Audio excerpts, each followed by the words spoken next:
Hi, welcome back to my channel. This is for Chandu, me creations 5191. So ఈరోజు మీరు తమిళ చూసారు కదా, మనకైతే 108 అంగన్వాడీ ఉద్యోగాలకైతే నోటిఫికేషన్ అయితే రావడం జరిగింది. సో మరి దీనికి సంబంధించినటువంటి ఫుల్ డీటెయిల్స్ అనగా క్వాలిఫికేషన్ ఏంటి, మరి ఎన్ని ఉద్యోగాలు వచ్చినాయి, సో మరి ఏ విధంగా అప్లికేషన్ చేయాలి, లాస్ట్ డేటు, అదేవిధంగా స్టార్టింగ్ డేటు, మరి ఇవన్నీ డీటెయిల్స్ కూడా ఇప్పుడు స్టెప్ బై స్టెప్ ఈ వీడియోలో ఎక్స్ప్లెయిన్ చేస్తా. సో తప్పకుండా వీడియోని అయితే స్కిప్ చేయకుండా చివరి వరకు చూడండి. అదేవిధంగా కొత్త వ్యూవర్స్ ఎవరైనా నా వీడియోస్ కానీ ఛానల్ కానీ చూస్తున్న వారైతే తప్పకుండా లైక్ చేయండి, షేర్ చేయండి, సబ్స్క్రైబ్ చేసుకుని నా ఛానల్ని సపోర్ట్ చేయండి. సో డైరెక్ట్ అయితే వీడియోలోకి వెళ్ళిపోదాం. సో చూద్దాం మరి. సో మనకైతే 108 అంగన్వాడీ ఉద్యోగాలకైతే నోటిఫికేషన్ అయితే రావడం జరిగింది. సో దీనిలో చూద్దాం మరి ఏమేమి ఉద్యోగాలు ఉన్నాయి ఏం కదా అనేది. సో మనకు 108 అంగన్వాడీ ఉద్యోగాలకైతే మనకు నోటిఫికేషన్ అయితే రావడం జరిగింది. సో ఉద్యోగాలు నోటిఫికేషన్ రావడం అయితే జరిగింది. సో చూద్దాం మరి దానికి సంబంధించి క్వాలిఫికేషన్ ఏమి ఇచ్చారు, మరి ఏ విధంగా అప్లికేషన్ చేయాలనేది ఇప్పుడు వీడియోలో చూద్దాం. సో చూసుకుంటే మనకు మెయిన్గా ఇక్కడ పోస్ట్ పేరు చూద్దాం, ఎన్ని ఖాళీలు ఉన్నాయో చూద్దాం. ఓకేనా, పోస్ట్ పేరు అదేవిధంగా ఖాళీలు, ఏమేం ఖాళీలు ఉన్నాయి. సో చూసుకుంటే ఇక్కడ మనకు మెయిన్గా ఫస్ట్ ఒకటి మెయిన్ అంగన్వాడీ కార్యకర్తలు. ఓకేనా, అంగన్వాడీ కార్యకర్తలు మీకు తెలుసు కదా, అంగన్వాడీ కార్యకర్తలు ఉంటారు. సో అవి వచ్చేసి దాదాపు మనకు 7 ఉద్యోగాలు ఉన్నాయి. సో రెండో చూసుకుంటే మనకు వచ్చేసి అంగన్వాడీ ఆయాలు. ఓకేనా, అంగన్వాడీలో ఆయాలు ఉంటారు, మీకు తెలుసు కదా, పిల్లల్ని ఆడించడానికి ఉంటారు. సో అవి దాదాపు వచ్చేసి 101 ఉన్నాయి. మొత్తం చూసుకుంటే 108 ఉద్యోగాలు అంగన్వాడీ నుంచి మనకు నోటిఫికేషన్ అయితే రావడం జరిగింది. ఓకేనా, దీనికి సంబంధించి మరి క్వాలిఫికేషన్ ఏమి ఉండాలి, అర్హత చూసుకుంటే మరి ఎవరు ఎలిజిబుల్, ఏ విధంగా అప్లికేషన్ చేయాలని చూసుకుంటే మనకు వచ్చేసి ఇక్కడ అభ్యర్థి తప్పనిసరిగా 10వ తరగతి పాస్ అయి ఉండాలి, అభ్యర్థి వివాహితురాలై ఉండాలి, అంటే పెళ్ళి అయి ఉండాలి, స్థానిక నివాసి అయి ఉండాలి. గుర్తుపెట్టుకోండి, ఇక్కడ మీకు ఎస్ఎస్సి క్వాలిఫికేషన్ ఉండాలి, అదొకటి గుర్తుపెట్టుకోండి. అదేవిధంగా మీరు మ్యారేజ్ అయి ఉండాలి. ఓకేనా, మ్యారేజ్ అయిన వాళ్ళైతే ఎలిజిబుల్, మ్యారీడ్ అయి ఉండాలి. అదేవిధంగా స్థానిక నివాసి అంటే లోకల్ క్యాండిడేట్ అయి ఉండాలి. ఎక్కడైతే ఉంటాయో పోస్టులు అక్కడైతే మీరు లోకల్ క్యాండిడేట్ అయి ఉండాలి, అదొకటి గుర్తుపెట్టుకోండి. సో ఈ 3 రూల్స్ అనేవి తప్పనిసరిగా మీకు ఎలిజిబిలిటీ ఉండాలి, వాళ్ళు మాత్రమే అప్లికేషన్ చేసుకోవచ్చు.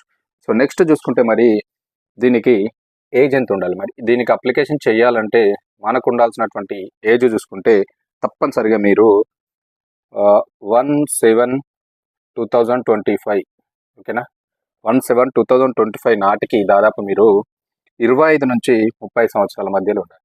ఓకేనా, 25 ఇయర్స్ నుంచి 35 ఇయర్స్ మధ్యలో ఉండాలి ఈ యొక్క డేట్ వరకు. 1/7/2025 నాటికి మీ ఏజ్ వచ్చేసి 25 సంవత్సరాల నుంచి 30 సంవత్సరాల మధ్యలో ఉండాలి, అదొకటి గుర్తుపెట్టుకోండి.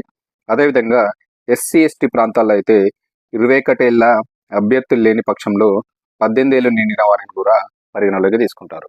ఇన్ కేసు ఈ యొక్క లోకల్స్ అన్నీ కూడా మనం తీసుకునే ప్లేసెస్ ఎస్సీ అదేవిధంగా ఎస్టీ ఉన్నాయి అనుకోండి, ఆ ప్లేసెస్ అక్కడైతే ఆ ప్రాంతాల్లో అయితే దాదాపు 21 ఏళ్ళ అభ్యర్థులు లేరు అనుకోండి, 21 ఇయర్స్ ఒకవేళ అభ్యర్థులు లేరు, ఈ యొక్క క్వాలిఫికేషన్స్ ఉన్నాయి కానీ అభ్యర్థులు లేరు అనుకోండి, అప్పుడు ఏం చేస్తారంటే అక్కడ దాదాపుగా 18 ఏళ్ళు నిండిన వాడిని కూడా మనకు పరిగణలోకి తీసుకుంటారు.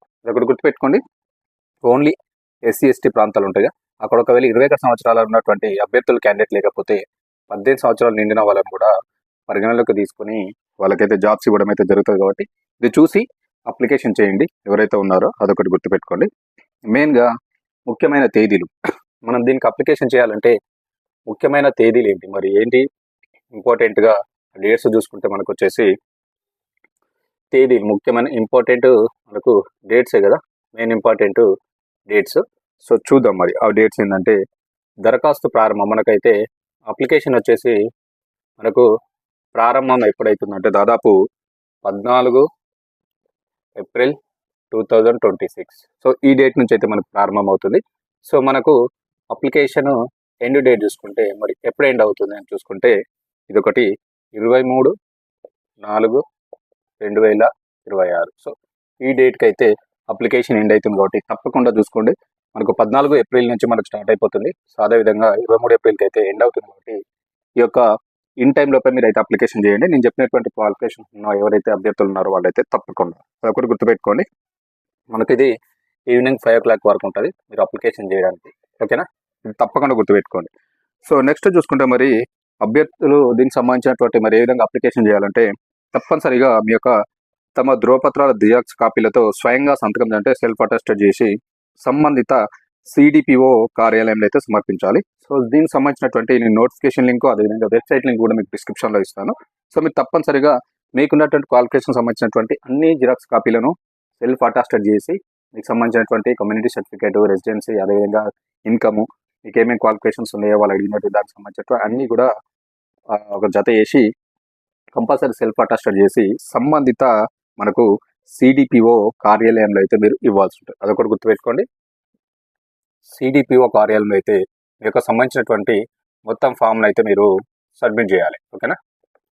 సో ఇది గుర్తుపెట్టుకోండి. సో మరి దీనికి సంబంధించినటువంటి వెబ్సైట్ లింక్ నేను డిస్క్రిప్షన్లో ఇస్తాను. సో మెయిన్గా మనకు ఇవి మరి ఎక్కడి నుంచి వచ్చినాయి ఉద్యోగాలు, ఏ ఒక్క జిల్లా నుంచి వచ్చినాయి చూసుకుంటే మెయిన్గా మనకు చూసుకుంటే ఇక్కడ మనకు నంద్యాల జిల్లా నుంచి అయితే మనకు రావడం అయితే జరిగింది. ఓకేనా? నంద్యాల జిల్లాలో అయితే మనకు ఈ యొక్క ఉద్యోగాలకైతే నోటిఫికేషన్ అయితే రావడం అయితే జరిగింది. ఓకేనా? ఈ యొక్క నంద్యాల జిల్లా ఉంది కదా, నంద్యాల జిల్లాలో మనకు అంగన్వాడీ ఉద్యోగాలకైతే నోటిఫికేషన్ అయితే రావడం జరిగింది. కాబట్టి ఇక నంద్యాల జిల్లాలో కంపల్సరీగా మీరు నేను చెప్పినటువంటి క్వాలిఫికేషన్ ఉన్నటువంటి అభ్యర్థులు తప్పనిసరిగా మీ యొక్క ధ్రువపత్రాలతో సెల్ఫ్ అటెస్టెడ్ కాపీస్ అన్ని కూడా సంబంధిత సిడిపిఓ కార్యాలయంలో ఇన్ టైం లోపు సబ్మిట్ చేయాలనగా April 23. ఓకేనా? April 23 లోపు మీరు ఫామ్ని అయితే సబ్మిట్ చేయాలి. అది కూడా గుర్తుపెట్టుకోండి. మంచి ఛాన్స్. దీనికి సంబంధించినటువంటి నోటిఫికేషన్ వెబ్సైట్ లింక్ డిస్క్రిప్షన్లో ఇస్తాను. సో తప్పకుండా ప్రతి ఒక్కరు కూడా అప్లికేషన్ చేయండి. ఓకేనా? ఇన్ఫర్మేషన్ అండ్ వీడియో నచ్చితే కంపల్సరీగా లైక్ చేయండి, షేర్ చేయండి, సబ్స్క్రైబ్ చేసుకున్న ఛానల్ని సపోర్ట్ చేయండి. దిస్ ఈజ్ చందు, మీ క్రియాన్ క్రియేషన్స్ 5191. Thank you.